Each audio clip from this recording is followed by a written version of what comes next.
47 বৎসর পরে কবর খোলা হয়েছে।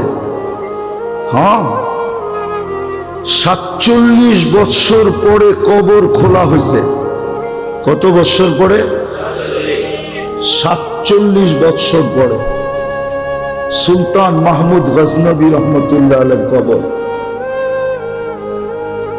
খুলা দেখছে, যেমন রাখছিল অমনি রাখা আছে, কাপড়ে মাটির একটু দাগও লাগে নাই,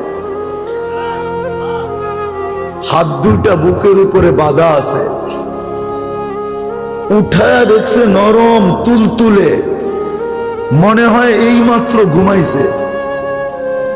ফ্রান্সিসি ইঞ্জিনিয়ার কপ চেহারার থেকে কাপড় খুলছে আর একটা চিৎকার দিয়া বেহুশ হয়ে গেছে। হুশে আইসা বলছে কলেমা পড়ায় দাও।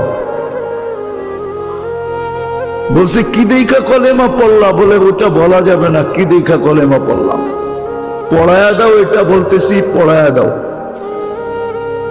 মনে হইতেছে এখন ঘুমাইল। 47 বৎসর পরে যিনি